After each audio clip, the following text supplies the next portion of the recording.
आज के मेहमान। तो स्वीकार कीजिए रश्मि कुकरेती का नमस्कार। आज की मेहमान है वो बहुत विशेष मेहमान है, इस देश की मिट्टी से जुड़ी हुई है।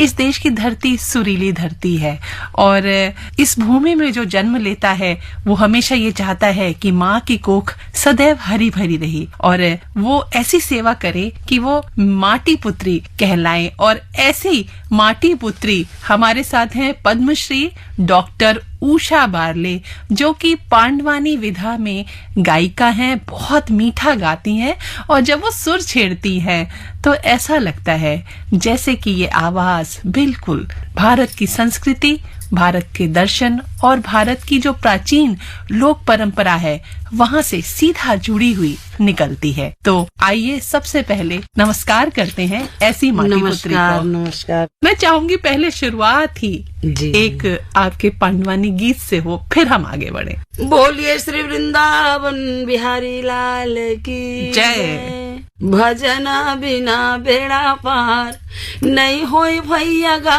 भजना बिना बेड़ा पार नहीं होई ना, भजना बिना बेड़ा पार नहीं होई दीदी वो, भजना बिना बेड़ा पार नहीं होई ना। श्याम सुखदाई मुरी हाल धर के भाई गा, भजना बिना बेड़ा पार नहीं होई भैया गा, भजना बिना बेड़ा पार नहीं होई ना।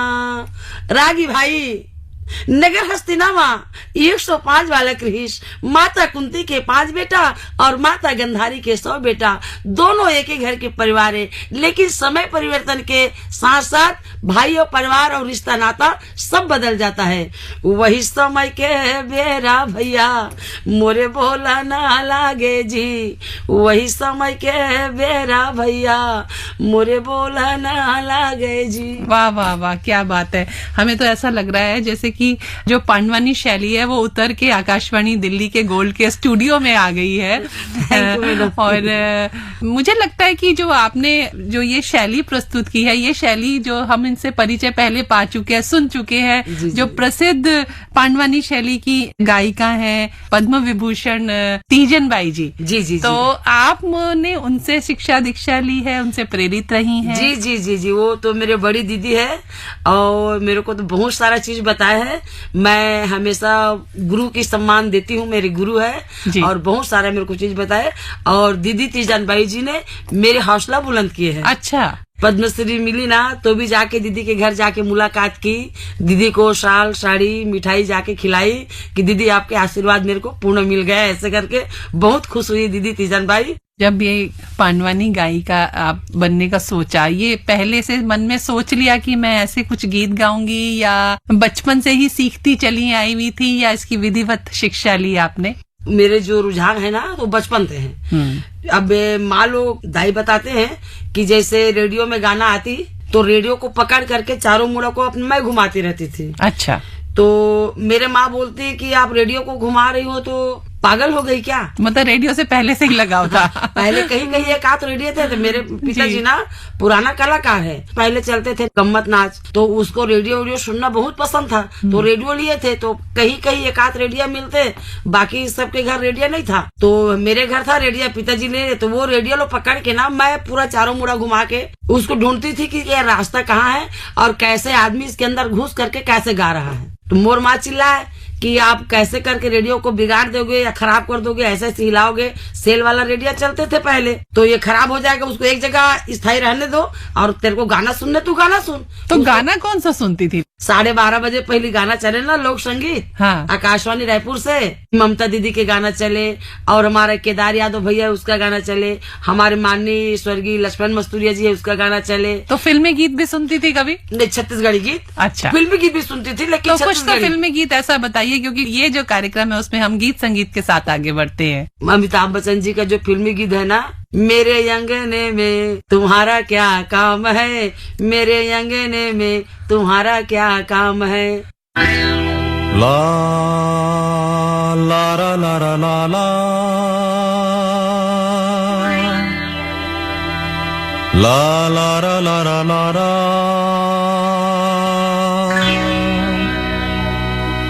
ला ला रा ला रा ला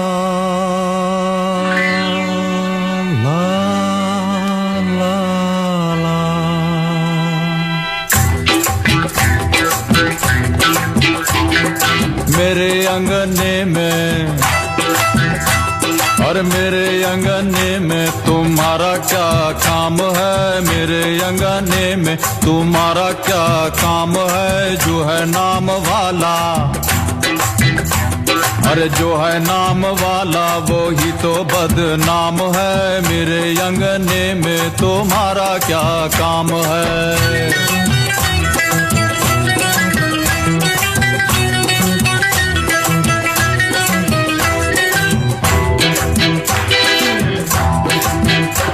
और जिसकी बीवी लंबी उसका भी बड़ा नाम है, जिसकी बीवी लंबी,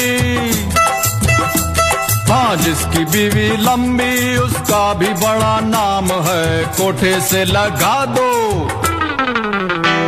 अरे कोठे से लगा दो, सीढ़ी का क्या काम है, कोठे से लगा दो, सीढ़ी का क्या काम है। मेरे अंगने में तुम्हारा क्या काम है।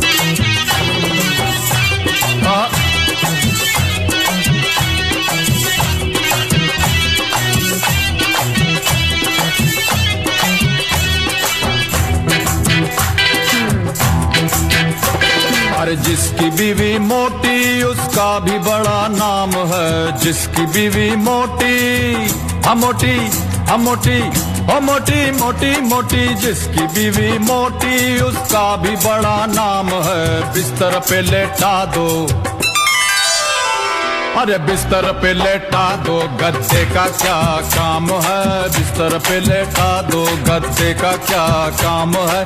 मेरे अंगने में तुम्हारा क्या काम है।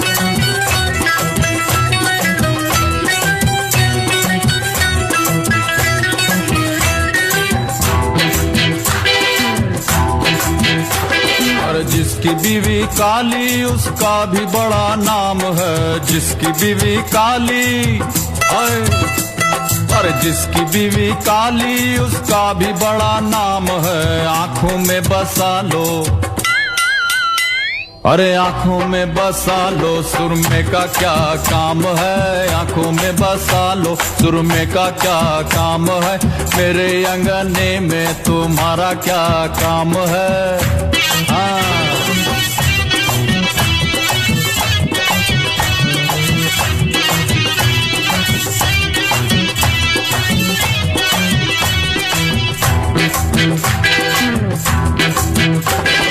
जिसकी बीवी गोरी उसका भी बड़ा नाम है, जिसकी बीवी गोरी गोरी गोरी, अरे जिसकी बीवी गोरी उसका भी बड़ा नाम है। कमरे में बैठा लो, अरे कमरे में बैठा लो, बिजली का क्या काम है, कमरे में बैठा लो, बिजली का क्या काम है।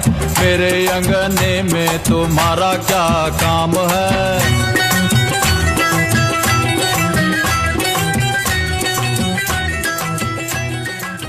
आकाशवाणी गोल्ड के जो ये कार्यक्रम है, आज के मेहमान, इसके आंगन में डॉक्टर उषा बारले जी का बहुत काम है अभी बचा हुआ, क्योंकि हमने बहुत सारी बातें कर दी है उनसे। तो शुरुआत से बताइए, रेडियो से गीत संगीत सुनती थी, फिर आगे कैसे बनी गीत के विधा में? वही बात है, हमारे पहले पुराना जो गायक थी ना, स्वर्गीय दीदी लक्ष्मीबाई बंजारे जी, तो पहले पंडवानी गाती थी। हम दीदी तीजन बाई को नहीं जानते थे, जब हमारे बचपना थी ना तो हम तीजन बाई को नहीं जानते थे, और लक्ष्मीबाई बंजारे को जानते थे क्योंकि वो मेरे गांव के पास रहती है। आपका गांव कौन सा है? मैं रहती हूँ भिलाई में। हाँ। और लक्ष्मीबाई बंजारे जी रहती है कातुल बोर्ड में, बस 4 किलोमीटर के अंदर। और दीदी तीजन बाई गन्यारी गांव में रहते हैं, तो दीदी का गांव 12 किलोमीटर और लक्ष्मीबाई बंजारे जी का गांव 4 किलोमीटर। तो मेरे पास नहीं हुआ। तो पहले वही गाते थे पंडवानी, तो हम छोटे छोटे थे तो जा करके। तब क्या उम्र रही होगी आपकी? मेरी उम्र वही 5-7 साल की रही। अच्छा, बच्ची थी, छोटी सी। तो सुना तो मेरे को अच्छा लगा, तो मेरे जो दिमाग में ना आया कि मैं भी ऐसे गाऊं, मैं भी एक दिन अच्छा से कलाकार बन जाऊं, मैं भी गांव गांव जाके अपना कार्यक्रम करूं। ऐसे मुला बड़ा सोच रही से माँ सरस्वती ला प्रणाम करते हुए बताता हूँ कि ऐसे माँ सरस्वती मुला ज्ञान दीस, ऐसे मोर लिए प्रेम करीस, अपन प्रेरणा स्रोत ला बढ़ाईस, तो बहुत सारा ज्ञान ये अध्ययन करने से, गाने से, बजाने से हमेशा नाचती उछलती थी। माता पिता ने कई बार मुझे मना भी किया कि ये सब लड़की लोग के लिए ठीक नहीं है, क्योंकि लड़की का बढ़ते क्रम रहता है। आज छोटे हो, कल बढ़े हो, शादी होगा, ससुराल जाओगे, फिर गाना बजाना का रुझान लगेगा, फिर घर वाले लोग मना किया या मान गया तो फिर बाद में गड़बड़ दिक्कत होगा, उससे अच्छा बंद कर दो। अच्छा, घर वाले नहीं चाहते थे कि गाने बजाने में ध्यान मेरे रहे? पिताजी नहीं चाहते थे। तो अंत में ऐसा भी मौका आ गया, आप गाते रहते हो, मेरी बात नहीं सुनते हो करके मेरे को कुआं में डाल दिया। ओ हाँ, कुआं में डाल दिया। तो अच्छा है कि कुआं में बहुत कम था पानी, तो पानी कम होने के कारण मैं उस दिन बच गई। पड़ोसी लोग सब देखे तो मेरे पिताजी को सब चिल्लाए, आप क्या कर रहे हो इतने समझदारी हो करके। भाई करने दो, अपनी अपनी कला है, जाको राखे साइया मार सके ना कोई बाल ना आपको बाका डर नहीं कर लगा जब सके, कुएं में गिरे जो तो? जग बैरी हो।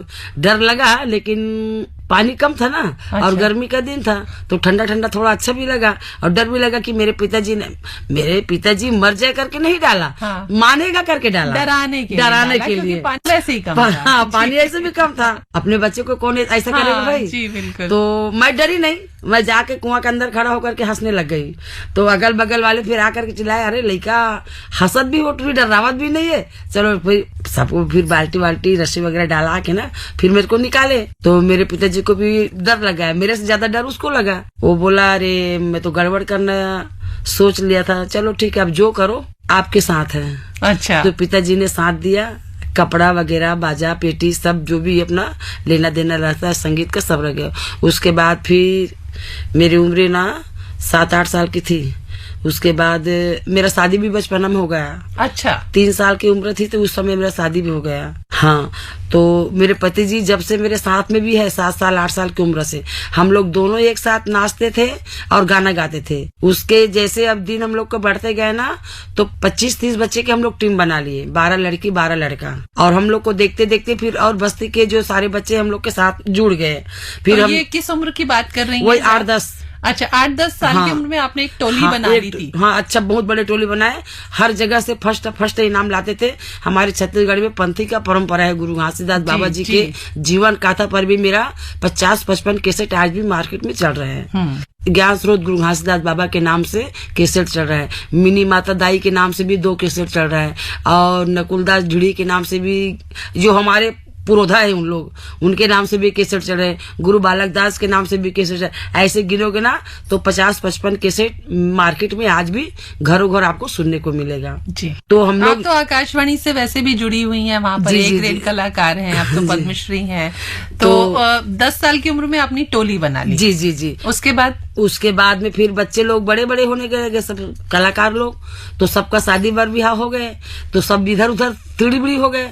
मैं कह, अरे अब तो पंथी तो नहीं गा पाऊंगी। तो फिर अपना जो बचपना का जो पंडवानी था ना, तो मेरे फूफा जी था, वो भी सिखाया मेरे को, गुरु जी है, वो बोला कि चल मैं तेरे लिए तंबूरा बनाता हूँ, तो तब भजन गा।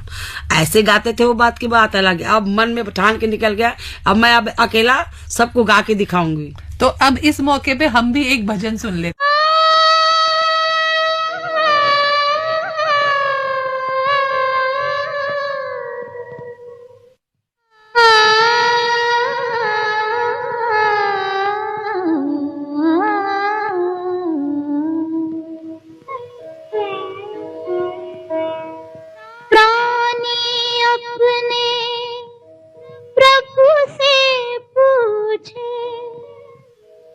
किस विधि पातो है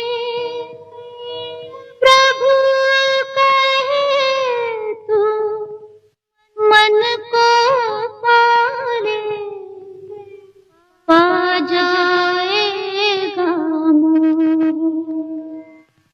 तोरा मन दर्पण कहलाए, तोरा मन दर्पण कहलाए। भले बुरे सारे कर्मों को देखे और दिखाए, तोरा मन दर्पण कहलाए, तोरा मन दर्पण कहलाए।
दर्पण कहलाए, तोरा मन दर्पण कहलाए। भले बुरे सारे कर्मों को देखे और दिखाए, तोरा मन दर्पण कहलाए, तोरा मन दर्पण कहलाए।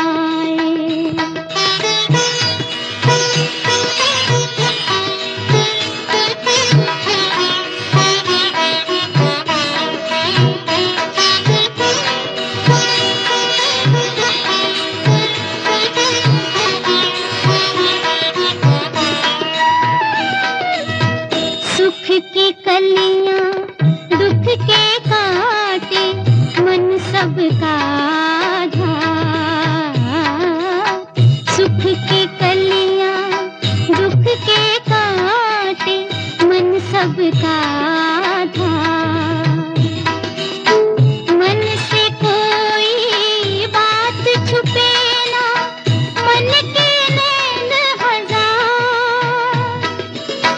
जग से चाहे भाग ले कोई, जग से चाहे भाग ले कोई, मन से भाग न पाए, तोरा मन दर्पण कहलाए, तोरा मन दर्पण कहलाए। भले बुरे सारे कर्मों को देखे और दिखाए, तोरा मन दर्पण कहलाए, तोरा मन दर्पण कहलाए। भटकत हंसाला उबारे बार, सदगुरु बाबा चले आवत है। गिरे परेला उठाए बार, सदगुरु बाबा चले आवत है। सदगुरु बाबा चले आवत है, गुरु घासी बाबा चले आवत हवे वो, सदगुरु बाबा चले आवत है। परे डरेला उठाए बार, सदगुरु बाबा चले आवत है। वाह। गिरे परेला उठाए बार, गुरु घासी बाबा चले आवत है। वाह, बहुत सुंदर गुरु परंपरा का ये भजन, बहुत अच्छे। तो ऐसे गाते गाते 50 बच्चे की टीम बने, अच्छे कार्यक्रम दिए, बहुत जगह पहला इनाम पाए, अच्छे चले। बच्चे लोग इधर उधर हो गए, शादी बर ब्याह हो गए, अपने घर गृहस्थी में जीवन व्यतीत करने लगे।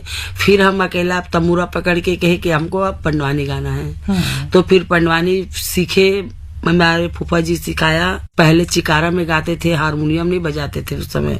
चिकारा में गा के फिर उसके बाद हारमोनियम गाए, फिर तबला बेंजो लाए। फिर उसके जाते जाते फिर एक बार अच्छा बड़ा मंच मिला, वहाँ प्रोग्राम दिया। वहाँ सब आकाशवाणी के साहब लोग आए थे। उस समय बड़े भैया बरसाती जी थे हमारे आकाशवाणी रायपुर में। तो फिर वो मेरे कला को देख करके बहुत खुश हुए, आ करके पीठ को थपथपाया, अरे आप तो बहुत अच्छे कलाकार हो, आप कहाँ छिपे रहते हो, कहाँ रहते हो? तो बताई मैं भिलाई में रहती हूँ, मेरा ये नाम है, और इतने दिन हो गए मेरे को गाते बजाते करके। फिर मेरे को आकाशवाणी में बुलाए, फिर आकाशवाणी में गए, आकाशवाणी रायपुर। जी। फिर बुला करके फिर दीदी भी मिले, हमारे बड़े दीदी पद्मश्री ममता चंद्राकर जी। तो सबके साथ में मेरा रिकॉर्डिंग हुआ, फिर पास किया। फिर उसके बाद में फिर वहाँ से कंटिन्यू। पद्मश्री ममता चंद्राकर जी तो आकाशवाणी रायपुर की अफसर है था पहले, अब तो रिटायरमेंट हो गई दीदी। फिर बुलाए, फिर अच्छे से मेरे को प्रोत्साहन दिया, अच्छे रिकॉर्डिंग किए। फिर करते करते बहुत दिन बीत गया, फिर बी ग्रेड का बनाया, उसके बाद फिर ए ग्रेड का बनाया। मतलब ममता दीदी भी मुझे बहुत प्यार करते थे, अभी भी करते हैं जी। तो ये लंबी आपकी एक यात्रा रही है, संगीत यात्रा।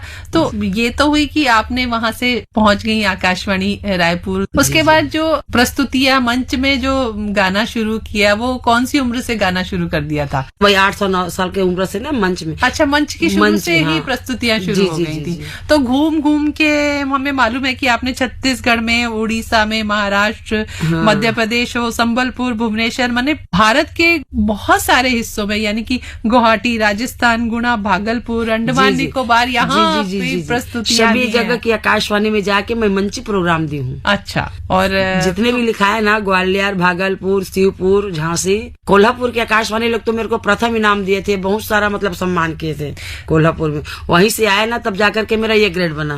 तो ये जब आप पांडवानी प्रस्तुत करती हैं मंच पर, जी। तो एक बहुत अच्छा सा कोई एक रोचक सा प्रसंग सुनाइए जिससे कि हमारे सुनने वाले एकदम खुश हो जाए। बोलिए श्री वृंदावन बिहारी लाल की जय। सना ना ना ना ना ना ना ना ना ना ना मोहान, पर बिना बजावत हरि गुण गावे नारद। आगा बंसी बजैयाला बंदौगा मोर भाई, आवो धेनु चरैयाला बंदौगा मोर भाई। रागी 5 भाई पांडव और 100 भाई कौरव एक स्थान में रहते थे और एक ही घर के परिवार, एक ही नाता रिश्ता। लेकिन समय परिवर्तन होने के कारण कौरव पांडव में युद्ध करने को तैयार हो गए। काबर भगवान कन्हैया ला भेजिस, भाई मैं 13 साल के वनवास कर चुके हूँ, अब मोर आधा राजला वापस कर दी, कुछ तो दे दी, मैं अपन जीवन यापन कर लूं। ऐसे करके राजा धर्मराज ने भगवान कन्हैया ला राजा दुर्योधन के घर में भेजिस। तो कहा वही समय के मेरा भैया, अरे मोरे बोला ना ला गई जी, मोरे सुनी ले ले ले राजा, तोरे अर्जी ला गौना। चला ना ना ना ना ना ना ना ना ना ना ना ना ना ना गा ना ना भाई, मोरे राजा ये दुर्योधन राजा, मोरे बैठेगा राय जी।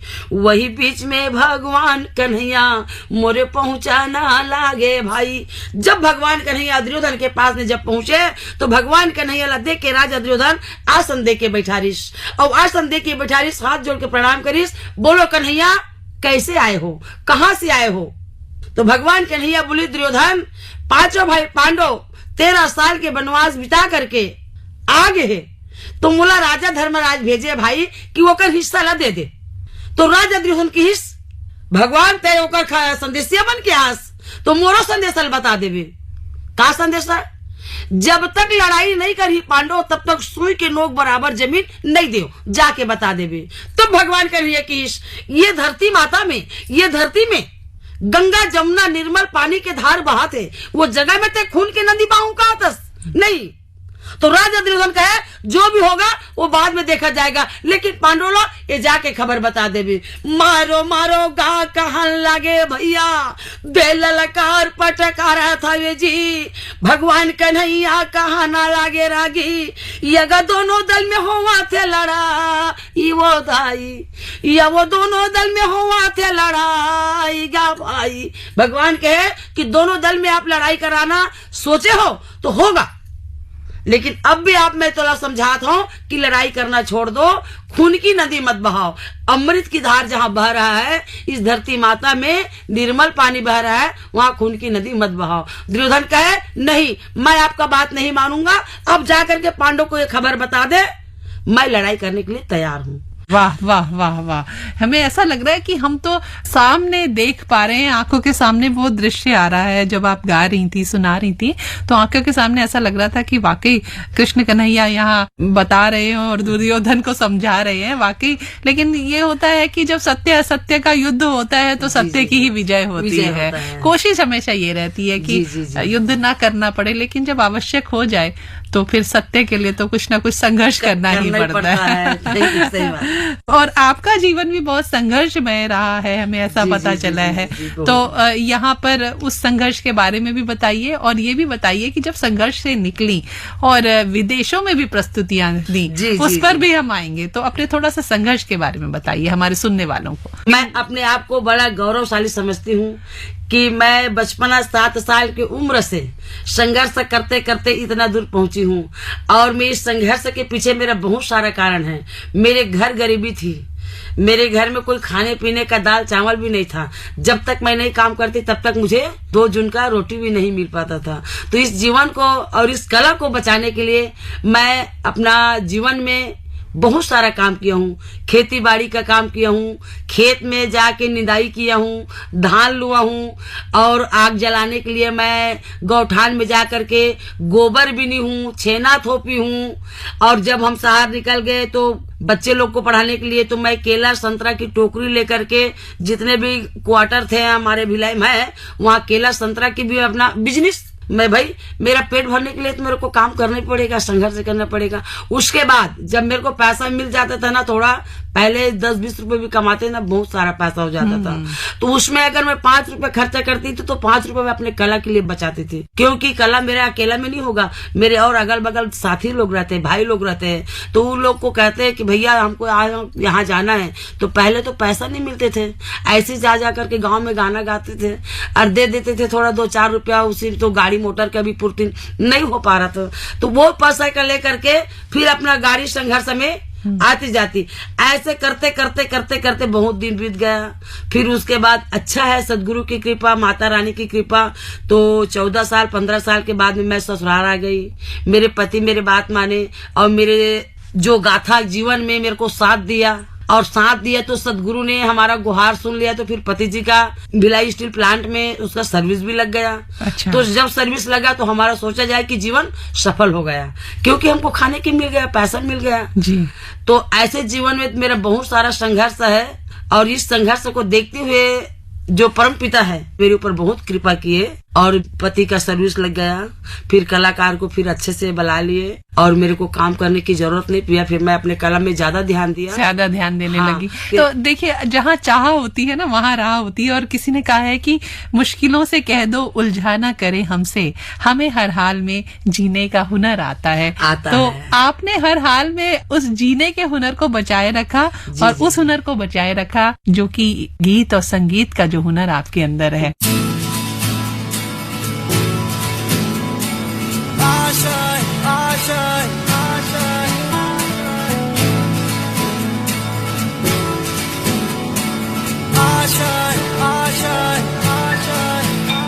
कुछ पाने की हो आस आस, कोई अरमा हो जो खास खास आशाएं, हर कोशिश में हो बार बार करे दरियाओं को आर पार आशाएं, तूफानों को चीर के मंजिलों को छीन ले, आशाएं ले दिल की, उम्मीदें हंसे दिल की, अब मुश्किल नहीं कुछ भी, नहीं कुछ भी, आशाएं ले दिल की, उम्मीदें हंसे दिल की, अब मुश्किल नहीं कुछ भी, नहीं कुछ भी।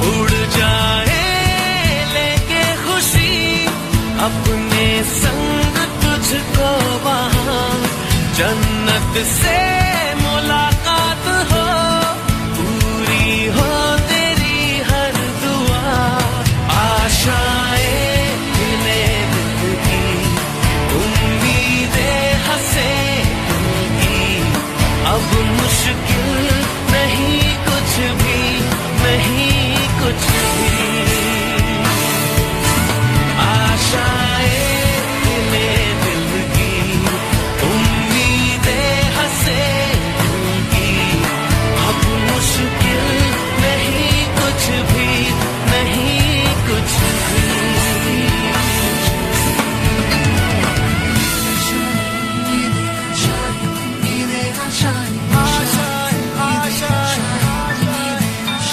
गुजरे ऐसी हर रात रात हो ख्वाहिशों से बात बात, आशाएं लेकर सूरज से आग आग गाए जा अपना राग राग, आशाएं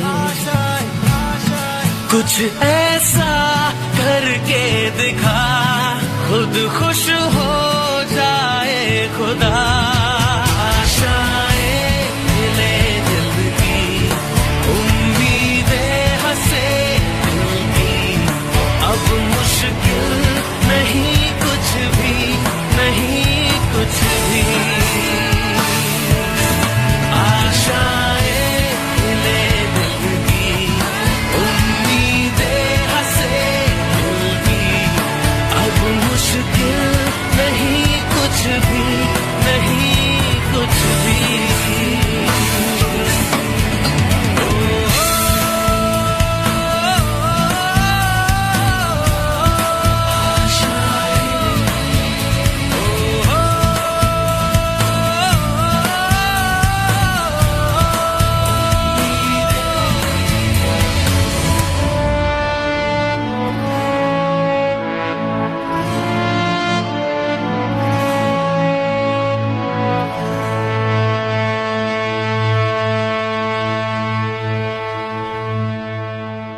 संघर्ष से जब निकले बिल्कुल तसल्ली हो गई कि अब तो थोड़ा ठीक ठाक हम जम गए हाँ, हैं। हाँ, तो विदेशों में जो प्रस्तुतियां की उसका किस प्रकार अवसर मिला और वहाँ किस प्रकार के अनुभव रहे आपके? जब सब जगह का रिपोर्ट अच्छा मिला ना, आकाशवाणी से भी रिपोर्ट अच्छा मिला और दूरदर्शन से रिपोर्ट अच्छा मिला और अन्य प्राणी से सबका रिपोर्ट पूछते हैं ना, जैसे आप ही अगर मेरे को कुछ वार्निंग अगर देना चाहते हो ना तो आप जरूर आकाशवाणी को पूछोगे मेरे रायपुर वाले को कि उषा बारले को जानते हो क्या? जी। तो हाँ जानते हैं। तो वो कैसी है पूछोगे कि नहीं पूछोगे? डॉक्टर उषा बारले को तो कौन नहीं जानता, सभी तो जानते मेरे हैं। आकाशवाणी वाले बोलेंगे नहीं वो तो बहुत अच्छी है। जी। तो मेरा रिकॉर्ड आपको अच्छा लगा तो आप मेरे को इतना सारा प्रोत्साहन दिया, इतना सारा मेरे को खुश किया, तो बस मैं उसी प्रोत्साहन से और आपके आशीर्वाद से मैं इतना दूर पहुंची हूँ। तो जितने भी हमारे छत्तीसगढ़ में जहाँ जहाँ बड़े बड़े जो संस्था है वो सभी संस्था वाले ने मुझे बड़प्पन किया, मुझे अपने समझे और मेरे नाम से उन लोग बहुत खुश थे, आशीर्वाद दिए। उन्हीं लोग के आशीर्वाद से आज मैं आपके पास दिल्ली तक पहुंची हूँ और वो भी दिल्ली आकाशवाणी में बैठी हूँ और बैठ करके आज मुझे इतना अच्छा लग रहा है, इतना अच्छा लग रहा है। तो मैं अपने आप को मैं सबको भूल चुकी हूँ, मेरे को ये स्वर्ग नजर आ रही है। ठीक है और हमें भी तो, अच्छा लग रहा है कि हम ऐसे कलाकार को जो हमारे गोल्ड के सुनने वाले हैं उनके सामने ला पा रहे हैं। ये चाहते हैं कि हमारे जो सुनने वाले हैं, जो धरती से जुड़े हुए, जो लोक संस्कृति के वाहक हैं, ऐसे कलाकारों को जरूर सुने, क्योंकि ये वो लोग हैं दोस्तों, जब हम जीवन की राह में चल रहे होते हैं तो ये लोग हैं जो आपको अपनी मिट्टी से जोड़े रखेंगे, आपको अपनी संस्कृति से जोड़े रखेंगे, उन कथाओं से जोड़े रखेंगे जो कि हमें हमेशा जीवन में प्रेरणा देती है। तो बताएं आगे का सफर जब तो बस- विदेशों में पहुंचे, हाँ, तो यही वो मेरा- अनुभव कैसा था? तो वही बताइए ना कि सब जगह की रिपोर्ट अच्छा मिले ना। मैं दिल्ली आई प्रोग्राम देने के लिए परेड ग्राउंड में, जो 26 जनवरी को होता है ना कार्यक्रम, उसी कार्यक्रम में आया, मतलब 2006 में। 2006 में जब दिल्ली का परेड ग्राउंड में कार्यक्रम दिया तो जो रथ में जब हम बैठे थे ना तो मैं थी वहाँ। हाँ। कार्यक्रम दिया तो बाहर के जो सब आते रहते हैं घूमने के लिए, तो उन लोग मेरा कला को देखा, अच्छा लगा उन लोग को, तो बोला भाई ये तो अच्छा लग रहा है कलाकार और गा भी अच्छा रहा है, तो इसी को हमारे विदेश में बुलाना चाहिए। तो मेरे को थोड़ी बुलाएगा आप विदेश आओ करके, मेरा कागज पाथर लिखना समाचार तो मेरे रायपुर वाले लोग करेंगे, जो वहाँ का संस्कृति विभाग है, वहाँ की आकाशवाणी हमारे रायपुर का। तो फिर यहाँ के सर लोग वहाँ संस्कृति विभाग में पता किए कि उषा बारले नाम की कोई कलाकार है, उसको हमारे विदेश में भेजो, उसकी कला जत्था बहुत अच्छा है। कौन कौन से देशों की यात्रा की? हाँ, मैं लंदन और न्यूयॉर्क गई हूँ। जी। तो मेरे को बोला जाना है क्या? हाँ आप लोग के आशीर्वाद होगा तो जरूर जाऊंगी करके बोला। तो फिर तुरंत मेरे लिए पासपोर्ट का फिर उन लोग तैयार किए और फिर मेरे को विदेश तक पहुंचाए। वहाँ पर जो सुनने वाले थे वो कैसे थे? बहुत अच्छे थे हम लोग तो उस समय के। ज्यादातर भारतीय थे या विदेशी भी थे? विदेशी उतना अच्छा। तो, हाँ हमारे भारतीय कुछ बच्चे लोग पढ़े के लिए जाते हैं ना, हाँ, हाँ। वही थे, बाकी पूरा विदेशी की थे। अच्छा। मेरे को तो उठा लिया करते थे भैया, बहुत प्रेरणा दिया मेरे को, बहुत प्यार दिया। तो उनको समझ में आती थी कि जो प्रसंग नहीं, आप प्रसंग समझ सुनाती में हैं? नहीं आता था, लेकिन जी। जो मैं भाव बताती थी ना, हाँ। अर्जुन ऐसा बांध चलाता है, भीमसेन ऐसा गदा उठा के घुमाता है, और मैं तो थोड़ा कपालिक साइड वाली तो थोड़ा ठमक भी देती हूँ, नाच भी देती हूँ, कमर हिला देती हूँ ना, तो उसको देख करके ना लोग बहुत आ करके मेरे मन में मेरे साथ में लोग नाचना गाना क्या चालू बात कर है। देते थे। क्योंकि संगीत ऐसा चीज है कि जो बैठा भी रहेगा उसको भी उठा देता है। हाँ, संगीत की कोई भाषा नहीं होती। हाँ, जी हाँ। तो वो संगीत में आकर के ना बहुत मनमुग्ध हो जाते थे और अपना उछलना कूदना चालू कर देते थे। अच्छा, अभी आपने जो गाया था वो पांडवानी शैली थी जो अभी गाकर सुनाया हमें। हाँ पंडवानी। तो जो आप कपालिक शैली की बात कर रही हैं वो क्या है? वो कपाली के उसका नाम है। अच्छा। कपाली के मतलब ये है कि अपने अनुभव से आभाव, जैसे तमुरा पकड़ना है, भीमसेन गदा चलाना है, अर्जुन बाण चलाता है, नकुल सहदेव लोग अपना गदा मुदगर चलाते हैं, बाला भरची, उसको एक्शन बताते हैं, भाव उसको कपाली कहते हैं। अच्छा, भाव को कपाली। हाँ, भाव को कपाली जी। कहते हैं।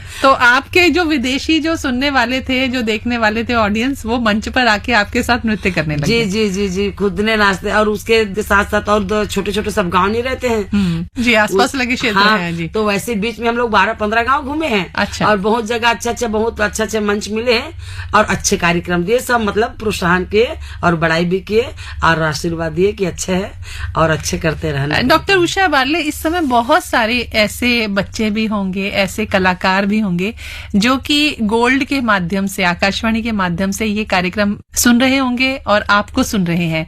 हो सकता है वो भी कहीं जीवन में संघर्ष कर रहे हों, लोक कला को बचा रहे हों, अपने साथ उसको जीवन में आत्मसात कर रहे हों, उनके लिए आपका क्या संदेश रहेगा कि किस प्रकार से वो जीवन में आगे बढ़े इन लोक कलाओं के साथ? छत्तीसगढ़ की जो परंपरा, जो गीत संगीत है, सभी गीत मेरे को मालूम है और मेरे को सभी को जानती हूँ और मैं सबको गाती हूँ। तो इस सब कला को मैं, अगर जो बच्चे के मन में रुझान है, इच्छा है, वो बच्चे मेरे पास आ जाए, मैं उसको निःशुल्क उसका सेवा कर सकती हूँ, मैं सिखा सकती हूँ। इसके लिए मेरे को कोई चार्ज नहीं चाहिए, मेरे को नहीं चाहिए। क्या करूंगी पैसा को? जी, यहाँ कुछ लेके आए नहीं है, न ही कुछ लेके जाओगे। तो हम अपने सुनने वालों को बता दें कि बहुत एक सुंदर सा संदेश डॉक्टर उषा ने दिया है कि वो इस विधाओं को निःशुल्क सिखाने को तैयार है यदि कोई सीखना चाहे। हाँ, तो आज भी मैं तैयार हूँ। और सबसे इसका श्रेय तो ये जाता है कि सबसे मेन प्रेरणा स्रोत मेरे पति जी है। अगर पति जी मेरे को मना करती तो मैं आज यहाँ तक नहीं पहुँचती जी। तो मैं अपने पति जी को भी बहुत बहुत धन्यवाद दे रही हूँ कि जो मेरे को यहाँ तक पहुँचाने के लिए वो बहुत बड़े संघर्ष किए हैं और खंडे में खंडे जोड़ करके मेरे को साथ दिए है। तो मैं पति जी को बार बार प्रणाम करती हूँ और वो मेरे को पहुँचाए, इसलिए धन्यवाद देती हूँ। जी, वो तो है, जीवन साथी का अगर सहयोग ना हो तो फिर तो बहुत मुश्किल हो जाता है आगे बढ़ना ना। तो वो तो बहुत जरूरी है कि साथ हो, अच्छा साथ हो, जिससे कि प्रेरणा भी मिलती है। और अभी भी आपके साथ में आए छे मेरे साथ। क्या बात है। हमको बचपना के शादी है और बचपना एक साथ खेले हैं, लड़ाई भी होते थे, झगड़ा भी होते थे, फिर एक साथ मिल भी जाते थे। क्या बात और है। उसका मन हो जाता ना तो मेरे को धीरे से आकर के कहती थी, वो सब पिक्चर जाएगी क्या, चलो चलते हैं करके। जब हम लोग 10-12 साल के थे तो हम लोग घर में किसी को नहीं बताते थे, दोनों हम लोग पिक्चर चले थे। उस समय 40 पैसा टिकट था। वाह, क्या बात है। और बड़ी सुंदर आपकी मुस्कुराहट है, जिस तरह से आप खिलखिला रही हैं। 40 पैसा में वो लोअर वाले और बालकनी में जाते तो 60 पैसा। तो ये बालकनी में मेरे को ले जाते थे पिक्चर देखने के लिए। और जैसे भी पिक्चर खत्म होती थी तो घर में पहुंचा करके, घर के अंदर नहीं जा वहाँ छोड़ देता दरवाजे में, चल तू अपने घर जा, मैं अपने घर जा रहा हूँ। मालिक को धन्यवाद देते हैं जो जन्म दिए हैं और जो हमको गढ़े हैं विधाता ने। हमारे एक पास गाना है, आपको बता देते हैं। कैसा सृष्टि बनाया बनाने वाला, कैसा सृष्टि बनाया बनाने वाला, कैसा सृष्टि बनाया। यह संसार जला जल दिखे, यह संसार जला जल दिखे, धरती कहाँ ठहराया बनाने वाला, कैसा सृष्टि बनाया बनाने वाला, कैसा सृष्टि बनाया।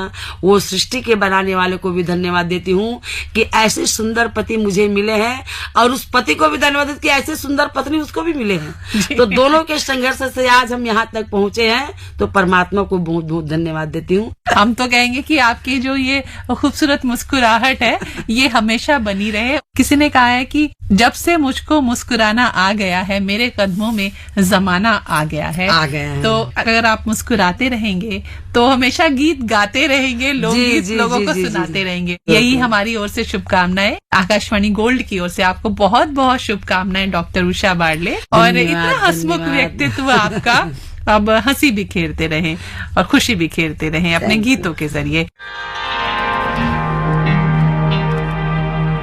अभी न जाओ छोड़ कर कि दिल अभी भरा नहीं, अभी न जाओ छोड़ कर कि दिल अभी भरा नहीं।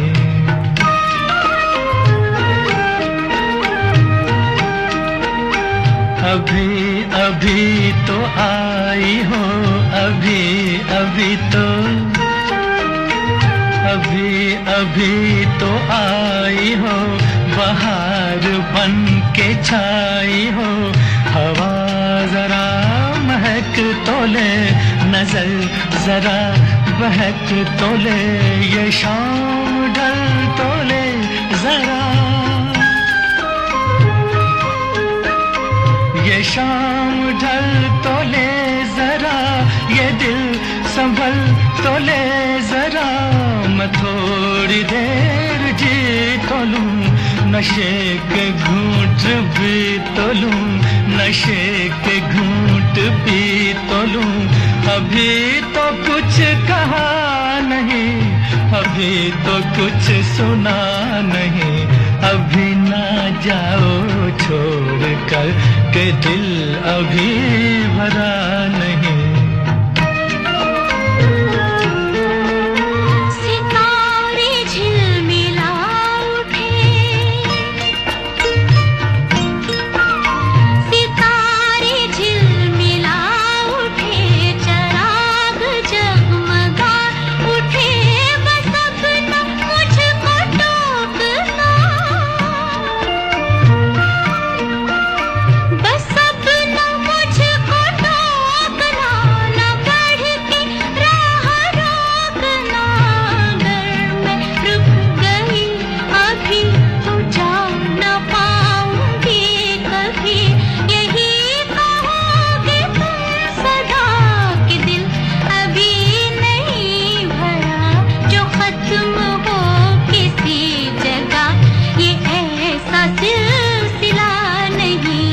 अभी नहीं, अभी नहीं, नहीं नहीं नहीं नहीं, अभी ना जाओ छोड़ कर के दिल अभी भरा नहीं।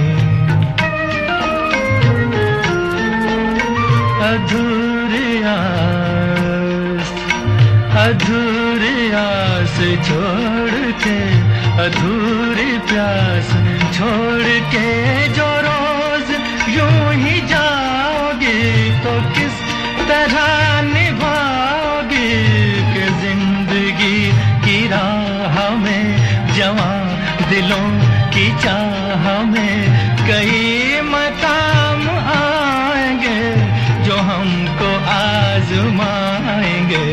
बुरा ना मानो बात का, ये प्यार है गिला नहीं। हाँ यही कहोगे तुम सदा कि दिल अभी भरा नहीं। हाँ दिल अभी भरा नहीं, नहीं नहीं नहीं नहीं,